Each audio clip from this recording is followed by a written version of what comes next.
నమస్తే అమ్మా. అండి నరసింహం గారు. నమస్తే. చెప్పండి. అదే ఎన్నోది నేను తీశాను. ఉమ్, మీకు చెప్పాలా పాయింట్? ధర్మపదం కదండి. The body is a city of bones. ధమ్మపదమా ఇమిటేషన్ ఆఫ్ క్రిస్? ఓ ధమ్మపదమా. నేను ఇమిటేషన్ ఆఫ్ క్రిస్ తీసాను. ఓకే, ధమ్మపదం తీస్తాను. ఇదే కొంచెం లోపలికి వెళ్ళాలి.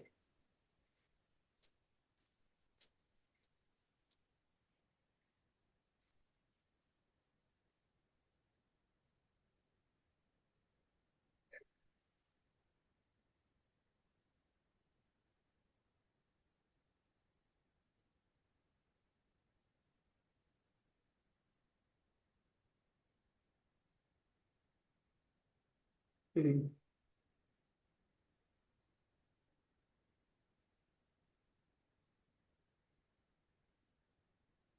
కామెంటరీ అయిపోయి కొత్తది కదా. అవునండి. పేజ్ నెంబర్ మీది నాది మ్యాచ్ అవుతుందో చూద్దాం. నేను 503 అని నోట్ చేసుకున్నాను. అవునవును, కరెక్టే. అదే the body is a city of bones. ఓకేనా.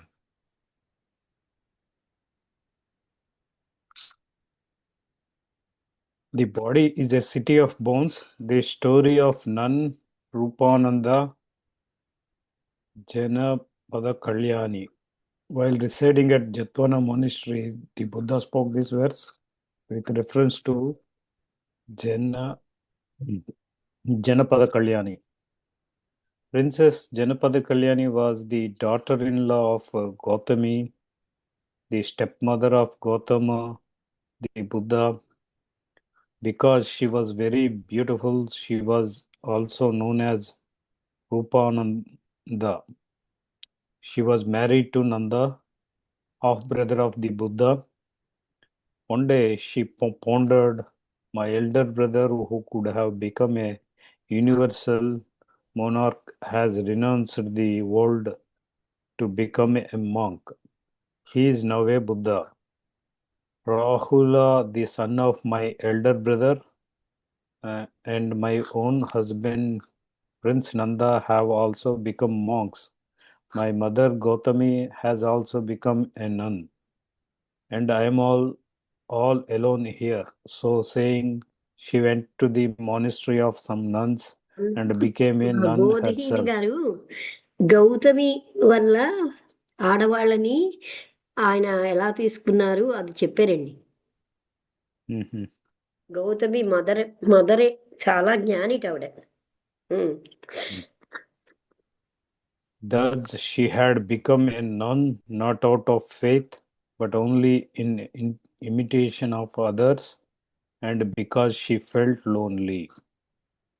Rupananda had heard from others that the Buddha often taught impermanence, unsatisfactoriness, and insubstantiality of the khandas, component things. So she thought he would talk deprecatingly about her good looks if he should see her, and thus thinking, she kept away from the Buddha. But other nuns coming back from the monastery kept talking in praise of the Buddha. So one day she decided to accompany other nuns to the monastery. The Buddha saw her and reflected, a thorn can only be taken out with a thorn. Rupananda, being very attached to her body and being very proud of her beauty, I must take the pride and attachment out of her through beauty. So, with his super normal power, he caused an image of a very beautiful lady of about 16 years of age to be seated near him, fanning him. This angle was visible only to Rupananda and the Buddha.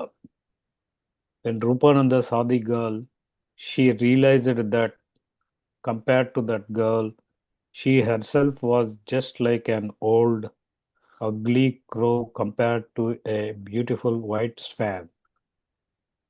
Rupananda had a good look at the girl and she felt that she liked her very much. Then she looked again and was surprised to find that the girl had grown to the age of about 20.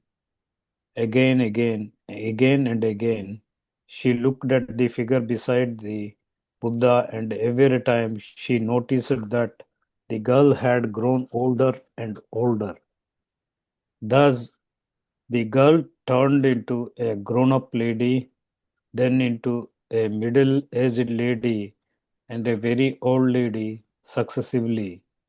Rupananda also noticed that with the arising of a new image, the old image disappeared, and she came to realize that there was a continuous process of change and decay in the body.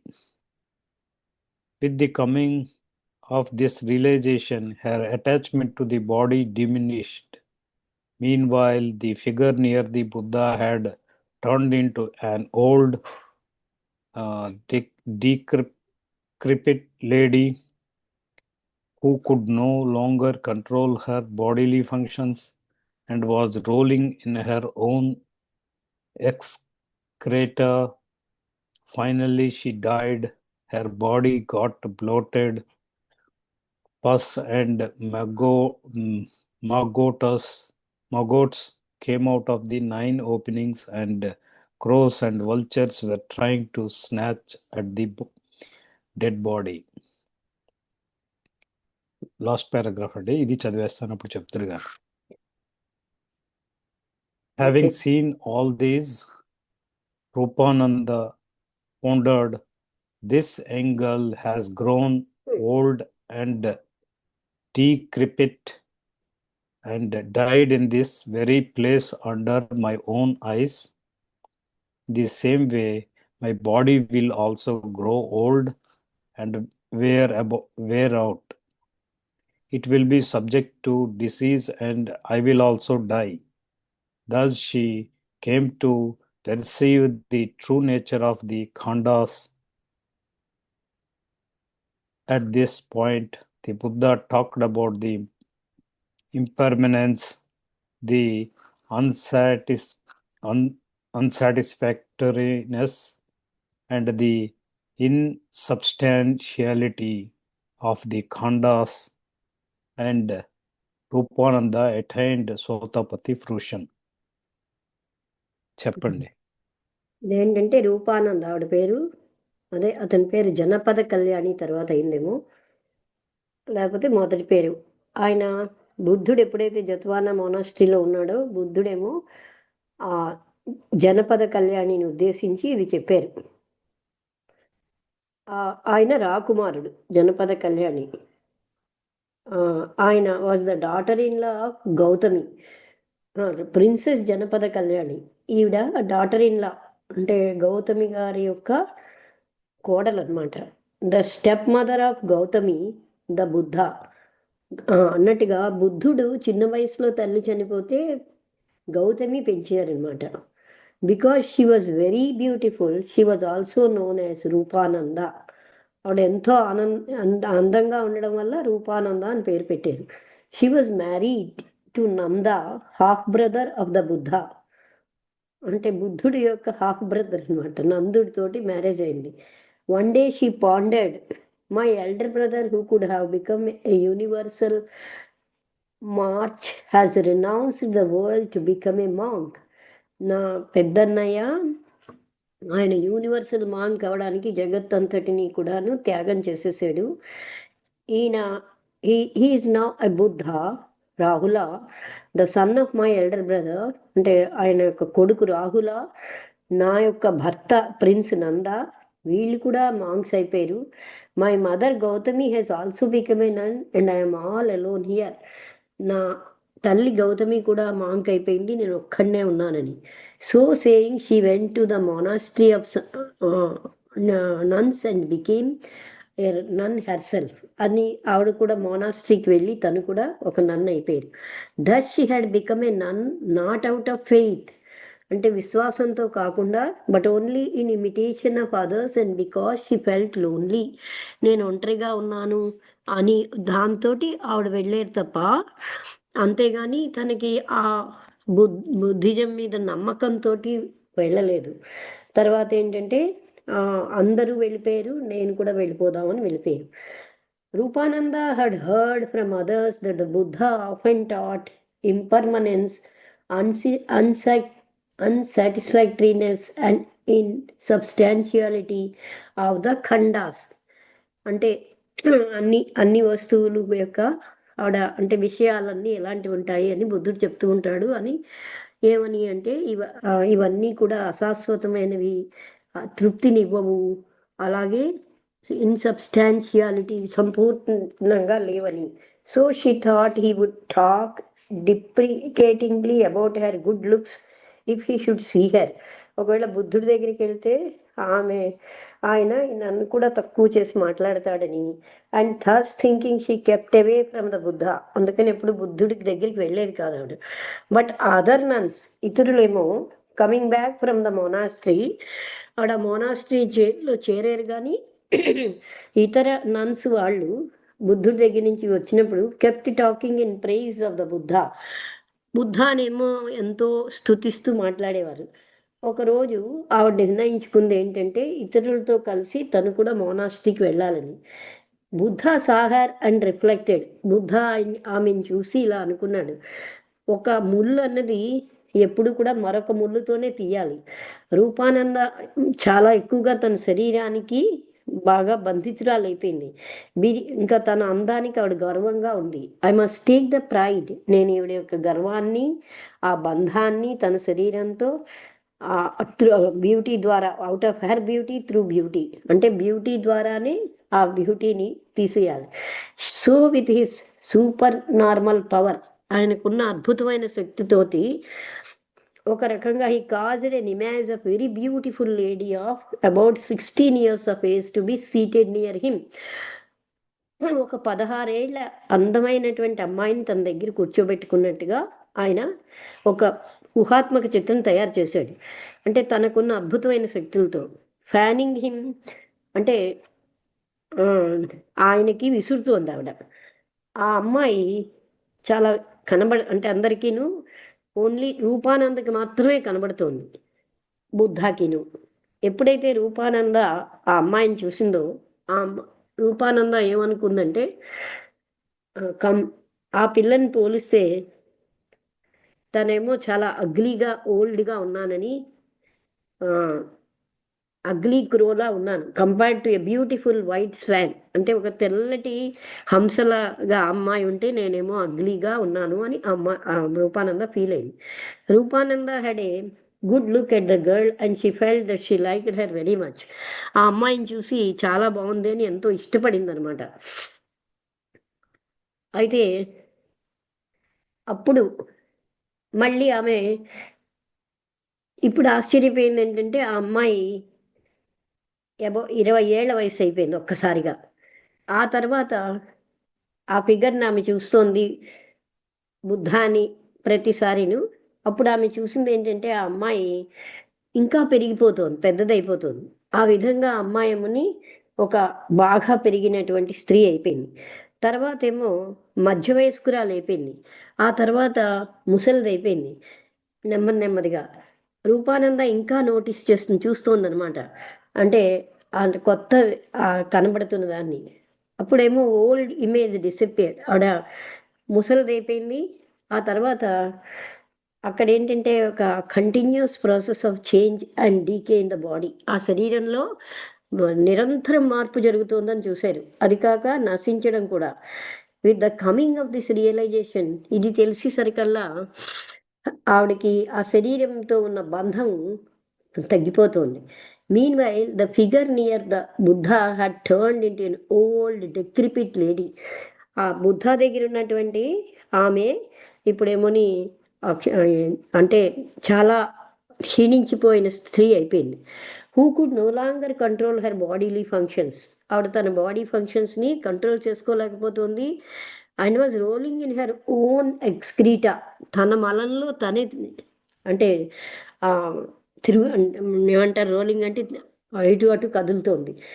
ఫైనల్గా ఆమె చనిపోయింది.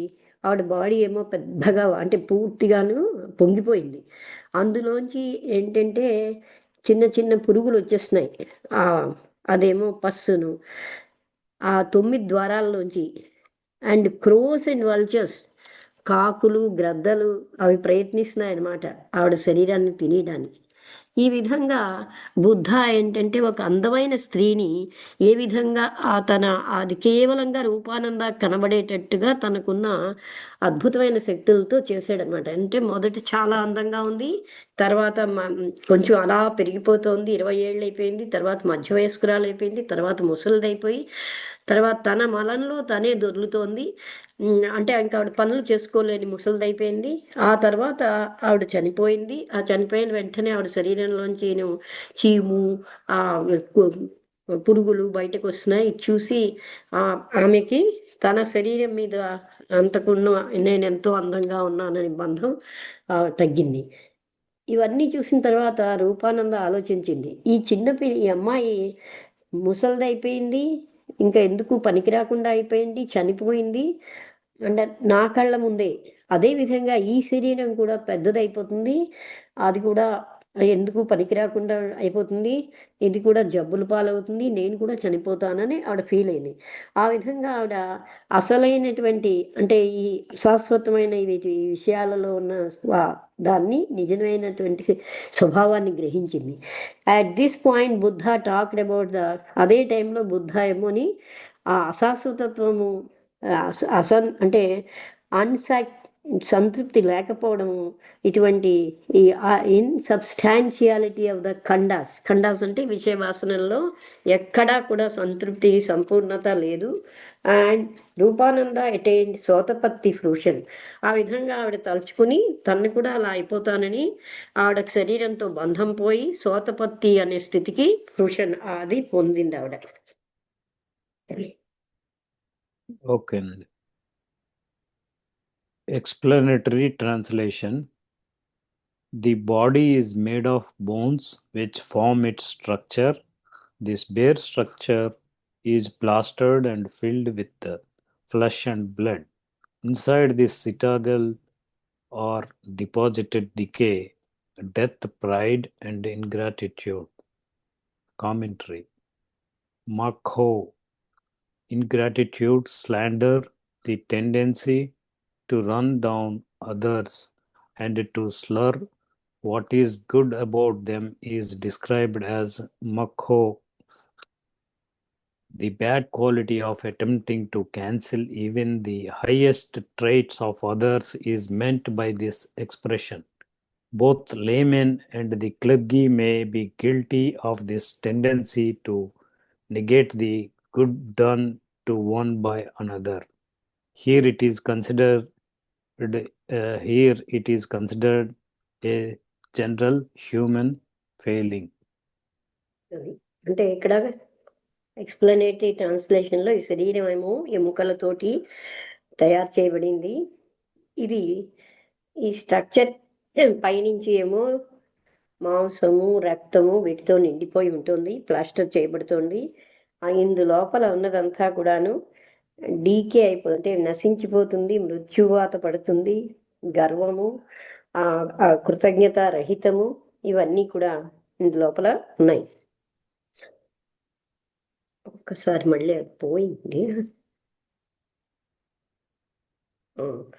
ఈ body అనేది అంటే ఇలాగా అయిపోతుందని, అంటే దానికే మనం ఎంతో గర్విస్తున్నాము, కృతజ్ఞత రహితంగా ఉంటాము అని.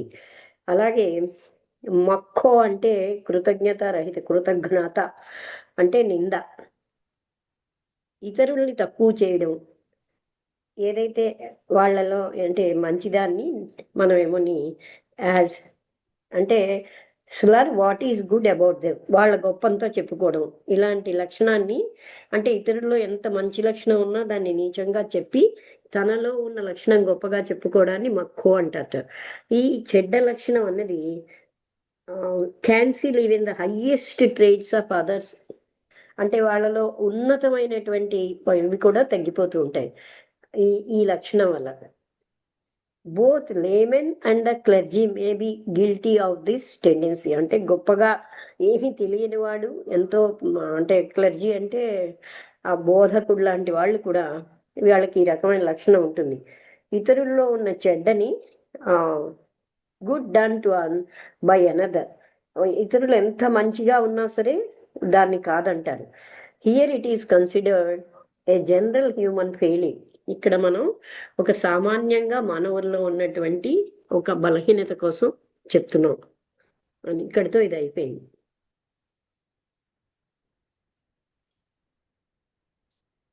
బుద్ధాస్ టీచింగ్ నెవర్ మొక్క డికేస్. అంటే ఏంటి? ఏమని చెప్పారు? ఇతరుల్లో మొక్కో. ఉన్న మంచి లక్షణాన్ని తక్కువ చేసి తనలో తన మంచి తనలో చాలా మంచి ఉందని చెప్పుకోవడం. అంటే ఇతరులు ఎంత మంచి లక్షణం ఉన్నా దానికి ఏముంది, అది ఏమీ లేదు అని నీచంగా మాట్లాడడం. ఓకే. తానే చాలా గొప్పవాడని చెప్పుకోవడం. అంటే ఇతరుల మంచి లక్షణాలని తక్కువ చేసి కన్సిడర్ చెయ్యం. చూపించడం.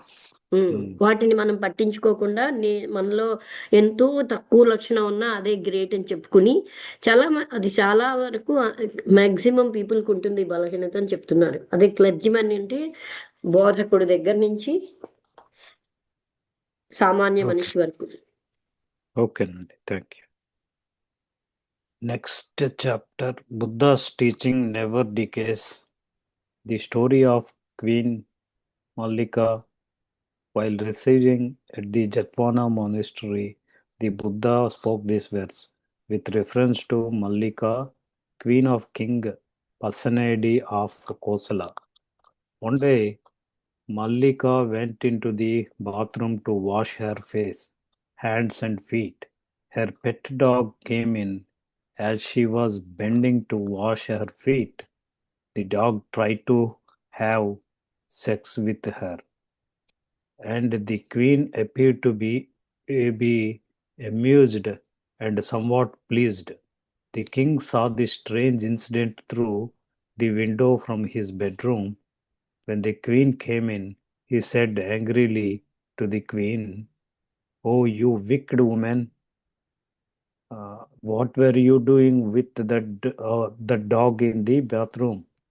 Do not deny what I saw with my own eyes."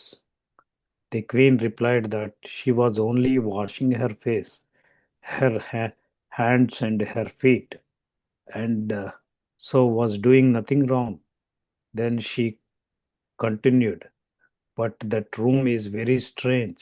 If anyone went into that room to one looking from this window, there would appear to be as two. If you do not believe me, O king, please go into that room and I will look through this window." So the king went into the bathroom. When he came out, Malika asked the king why he misbehaved with a she goat in that room. The king denied it, but the queen insisted that she saw them with her own eyes. The king was puzzled, but being dim-witted, he accepted the queen's explanation and concluded that the bathroom was indeed very strange. From that time, the queen was full of remorse for uh, having lied to the king and for having brazenly accused him of misbehaving with a she goat. Thus, even when she was approaching death, she forgot to think about the great unrevealed charities she had shared with her husband and only remembered that she had been unfair to him. As a result of this, when she died, she was reborn in Niraya hell. After her burial, the king intended to ask the Buddha where she was reborn. The Buddha wished to spare his feelings and also did not want him to lose faith in the Dhamma. So he willed that this question should not be put to him, and King Pasenadi forgot to ask the Buddha. However, after 7 days in Niraya,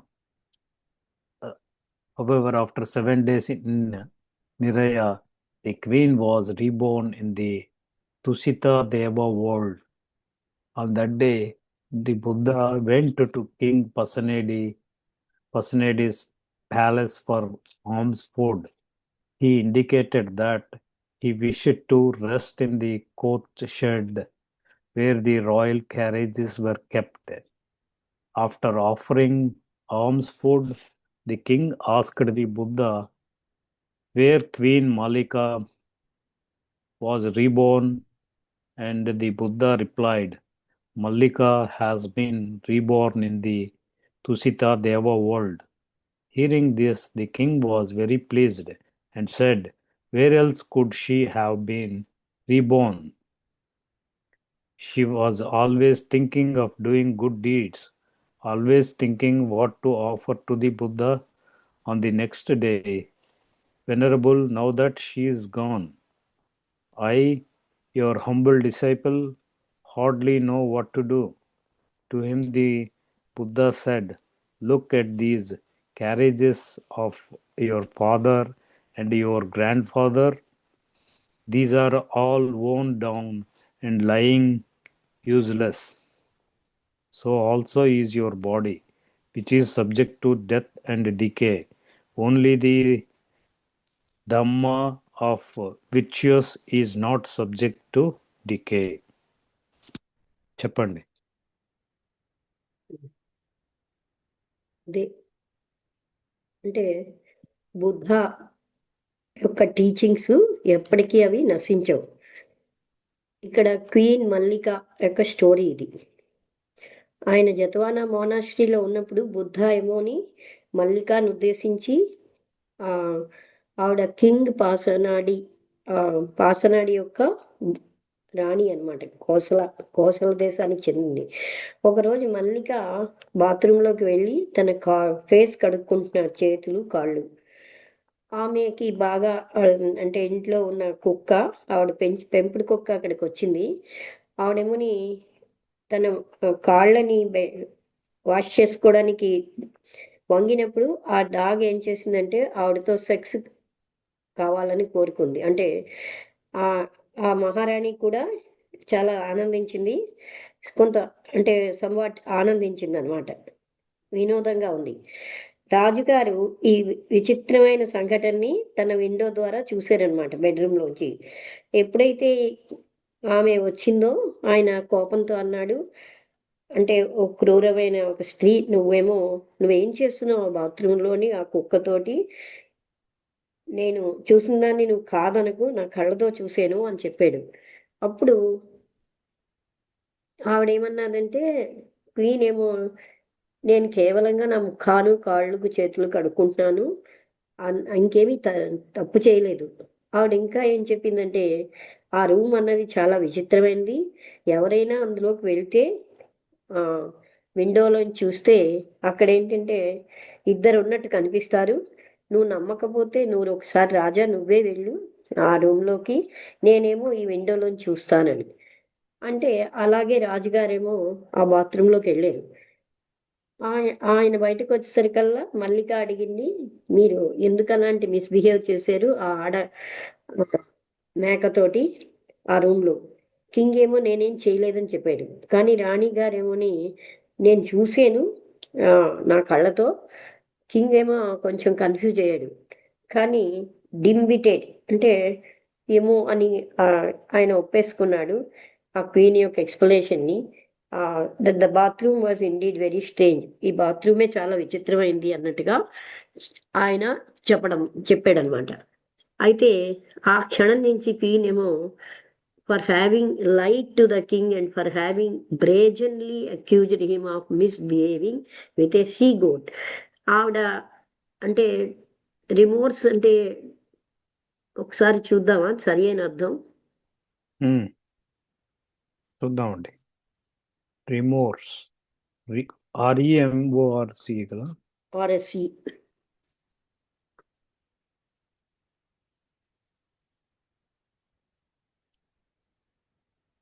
A feeling of sadness and being sorry Oh. for something you have done. అది అంటే నేను అబద్ధం చెప్పానన్న feeling ఆవిడకు ఉంది కదా, ఆ రాజునేమో ఆ. లేనిది రాజు కంటగట్టి, అండ్ ఫర్ ఆ. Having brazenly accused him of misbehaving, ఏంటి తను చూడని లేదు కానీ ఉట్టినే నువ్వు ఆ ఆడ మేకతో నువ్వు కూడా అలా ఉన్నావు అని చెప్పడం వల్ల ఆవిడ హృదయంలో ఒక రకమైన బాధ కలుగుతోంది. ఆ విధంగా even when she was approaching death, మృత్యుముఖానికి వచ్చేసరికల్లా ఆవిడేమోని think about the great unrivaled charities she had shared with her husband and only remembered that she had been unfair to him. అంటే భర్తతో కలిసి ఎన్నో దాన ధర్మాలు అన్నీ చేసినా ఆవిడకి అవి ఏవి గుర్తు రాకుండా ఆవిడ కేవలంగా అంటే ఇలాగ నేను ఆయన్ని చెయ్యని దాన్ని ఆయన కాపాదించి నేను చేసిన దాన్ని నేను కాదన్నాను అన్నది ఒక్కటే గుర్తుంది. As a result of this when she died she was reborn in Niraya, అంటే ఆవిడ మళ్ళీ నిరాయ అన్న హెల్లో పుట్టిందనమాట. ఆఫ్టర్ హెర్ బరియల్, ఆవిడ్ని కాల్ చేసిన తర్వాత కింగ్ ఏమో బుద్ధాని అడగాలనుకున్నాడు ఆవిడ ఎక్కడ పుట్టిందని. బుద్ధ ఏమో తన ఫీలింగ్స్ని and also did not want him to lose faith in the ధమ్మాలో ఆయన విశ్వాసం పోకూడదని ఆయన ఏంటంటే బుద్ధ విష్డ్ కోరుకున్నాడు.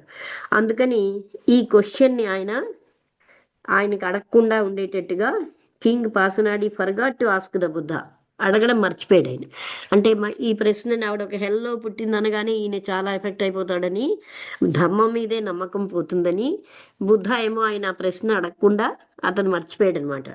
However after 7 days in Niraya the queen was reborn in the Tusita Deva world. 7 రోజులు అయిన తర్వాత, అంటే ఆవిడకి అలా చేసినందుకు 7 రోజులు ఆవిడ నరకంలో ఉంది. తర్వాత రాణిగారు తుసితా దేవ వరల్డ్లో జన్మించారు, అంటే అక్కడ ఉన్నారు. ఆ రోజు బుద్ధ కింగ్ పాసనాడి యొక్క భవనానికి వెళ్ళాడు భిక్షాటనికి.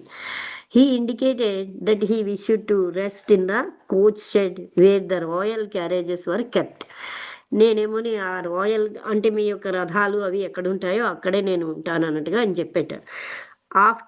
ఆఫ్టర్ ఆఫరింగ్ ఆల్మ్స్ ఫుడ్, ఆయనకి ఆహారం ఇచ్చిన తర్వాత రాజుగారు అడిగారు అనమాట బుద్ధాన్ని, రాణి గారు మల్లిక ఎక్కడ పుట్టారని. మల్లిక మళ్ళీ ఇప్పుడు తుసితా దేవా వరల్డ్లో పుట్టారు అని ఆయన చెప్పాడు. అది విన్నాక రాజుగారు అన్నాడు చాలా సంతోషిస్తూ, ఆవిడ ఇంకెక్కడికి వెళ్ళగలదు, ఆవిడేమోని ఎప్పుడు మంచి పనులు చేయాలనే ఆలోచించింది. ఆవిడెప్పుడు కూడా బుద్ధుడికి ఏమో ఎప్పుడెప్పుడు భిక్ష పెడతానన్నట్టుగా ఫీల్ అయ్యేది. Venerable now that she's gone, ఇప్పుడు ఆవిడ వెళ్ళిపోయింది కదా, I your humble disciple hardly know what to do, నేను మీ యొక్క శిష్యుణ్ణి నేనేం చేయాలో నాకు తెలియట్లేదు అని అన్నాడు అనమాట. To him the Buddha said, look at these, ఇవన్నీ ఇక్కడ ఈ రథాలు ఇవన్నీ నువ్వు చూడు, మీ నాన్నగారు పెట్టినవి, మీ గ్రాండ్ ఫాదర్ కూడాను, ఇవన్నీ కూడా పాడైపోయాయి, పనికి రాకుండా అయిపోయి. అదేవిధంగా నీ యొక్క ఈ శరీరం కూడా అది మృత్యువుకిను వినాశనం అవుతుంది. Only in the Dhamma of the virtues, అంటే సద్గుణాలు ఉన్న వ్యక్తుల యొక్క ధర్మం ఒక్కటే శాశ్వతమైంది, అదొక్కటే నశించదు అని చెప్పాడు.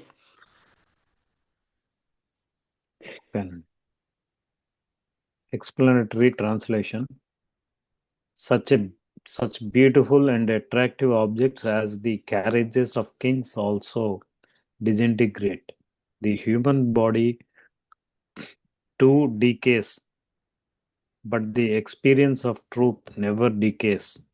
The calm ones experience this truth. Commentary. While everything decays and dies, if one can maintain an unshaken mind that calmness is the only stable experience, which is known only to those who have achieved the serenity of Nibbana. అలాంటి అందమైనటువంటి ఆకర్షణీయమైనటువంటి అంటే రథాలు అవి ఎంతో ఆకర్షణీయంగా ఉంటాయి కదా, అలాంటివి కూడా రాజుగారివి చాలా అద్భుతంగా ఉన్న అవి కూడా వినాశనం అయిపోయాయి. మానవ శరీరం కూడా ఇలాగే వినాశనం అయిపోతుంది, కానీ సత్యం యొక్క అనుభూతి అది ఎప్పటికీ వినాశనం అవ్వదు.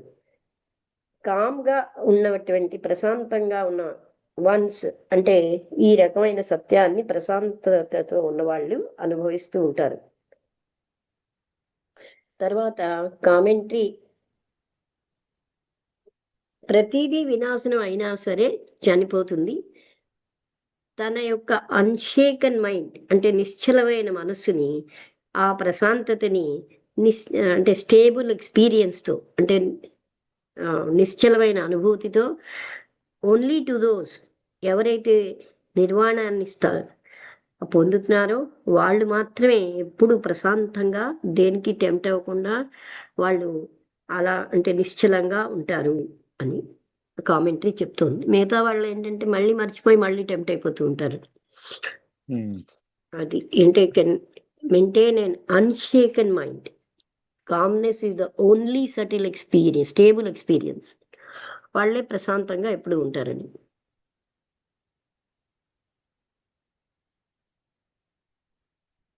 Okay. Next story. Body fattens, mind does not. The story of Venerable Koludai. While residing at the Jatwana monastery, the Buddha spoke this verse with reference to Koludai, a monk with little intelligence. The story goes that Venerable Koludai used to go to a house where people were having a holiday